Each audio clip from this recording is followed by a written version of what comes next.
बऱ्याच वेळा काय होते, कसलेले म्हणजे बऱ्याच वेळा ऍक्टिंग अकॅडमी असतील, नाटकातून काम केलेले लोक असतात, भरपूर आयुष्य घालवलेले असतं आणि बऱ्याच वेळा कुठून तरी एक रील्स वरती किंवा एखादा म्हणजे आपण त्याला काय रील्स स्टारला काय नावं ठेवत नाही, पण त्यांना असं वाटतं की आम्हाला लगेच जागून यायला. मलाही बरेच फोन येतात की आमच्या रील्स बघा, मला रोल द्या, तुम्ही एवढं काम करता. म्हटलं ह्याच्यावर लगेच रोल मिळत नाही किंवा म्हणजे त्या म्हणजे नवीन नवोदित जे काही लोक मुलं मुली म्हणजे एक अट्रॅक्शन असतं आपल्या इंडस्ट्रीचं, तिकडे ते येण्याचा प्रयत्न करतात. पण ते म्हणजे काय त्यांना कळत नाही पुढे किती मोठी तरी त्यांना ऍक्टिंग किती येते, मोबाईलवरची तिकडे किती येते. त्यांना तुम्ही नक्की काय सांगाल की तुमच्या अनुभवानुसार? हा खूप महत्वाचा विषय आहे. याच्यावर मी काम पण एक चांगल्या लेवल करतोय. माझ्या शॉर्ट फिल्म्स मी काय बनवतोय. Reel star, content creator, influencer ह्याच्या व्यतिरिक्त एक चौथी एक जमात उद्यासारखी आहे, ढुंगण स्टार नावाची. मग ते अनेक नृत्यांगना आहेत, अनेक त्या बहिणी आहेत, भगिनी आहेत माझ्या.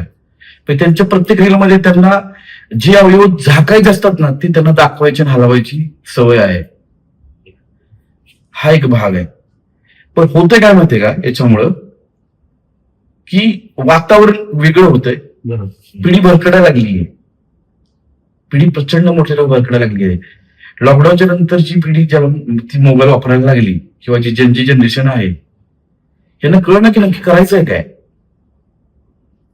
जे कंटेंट क्रिएटर आहेत ते कंटेंट क्रिएटरच आहेत, त्यांचा काही विषय नाहीये. पण जे इन्फ्लुएन्सर आहेत किंवा जे रील स्टार आहेत किंवा जे हे ढुंगण हलवणारे स्टार आहेत नाही, ह्यांनी अक्षरशः वाट लावली सगळ्या गोष्टीची. ह्यांनी सामाजिक संस्कृती पण बिघडवली आणि ह्यांनी पिढीला एका वेगळ्या वाटेला नेलं. म्हणजे आपल्याकडं शेतीप्रधान देश आहे आपला. अनेकांचे पालक जे आहेत, आई वडील आहेत, ते एका ठराविक लेवलपर्यंत शिकलेले आहेत. ते त्यांना असं वाटतं आजकाल ते सगळं ऑनलाईन झाले, ऑफलाईन कमी झाले. वेबिनार आणि सगळ्या बाकीच्या गोष्टी, सेमिनार आणि येत्या त्या प्रत्येक बापाला वाटतं की माझा मुलगा मोबाईलवर किंवा मुलगी काहीतरी शिकतीये. नाही ना. परवाच एक प्रकरण आहे, मी त्याच्या आवाज पण उचललं होतं की 13 वर्षाच्या मुलाकडून 11 वर्षाची मुलगी प्रेग्नेंट राहिली आहे आणि दोघांच्या वडील काय करतात, मजुरी करतात. आता काय भविष्य सांगा. सत्य घटना नाही का. आता अनेक लोक म्हणतील की कसं शक्य आहे, आपण सगळे हायब्रिड खातो, आपण काही ओरिजिनल खात नाही सध्याच्या कंडिशनला. त्यामुळं आपली बॉडी आता बऱ्या प्रकारे चेंज होतीये. म्हणजे डॉक्टर पाटीलांची एक पोस्ट व्हायला झाली की 8 वर्षाच्या मुलीला पिरियड चालले. 8 वर्षाच्या मुलीला. याचा अर्थ आपण 15 किंवा 12 वर्ष आपण अलीकडे आलो. आपलं आयुष्यमानच कमी झाले त्याच्यामुळे याचा अर्थ त्या गोष्टी घडायला लागल्यात. पण हे व्हायला होतं काय की ज्या वेळेला मी सोशल मीडियावरती एखादा अश्लील त्या ढुंगण स्टारचा कंटेंट जेव्हा मी बघतो, ओके, माझ्या आपोआप ओठावरून जीव जाते. ते पाहिलं जेव्हा मी वर बघतो तेव्हा वर मी फक्त मादी बघतो.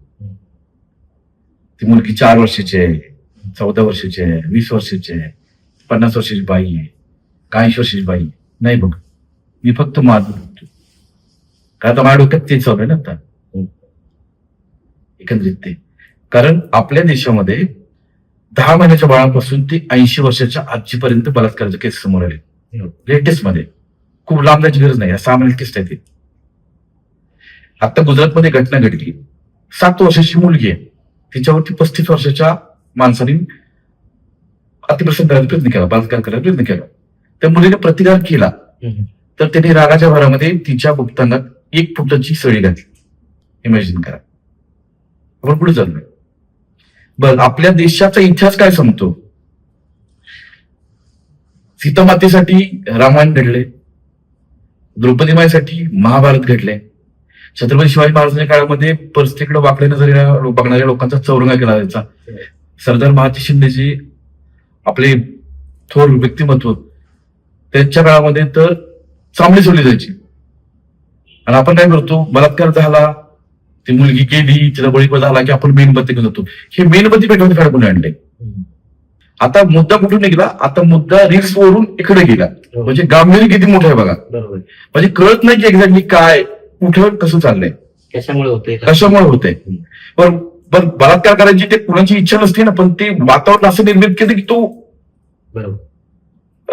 वेगळा वाटला जातो.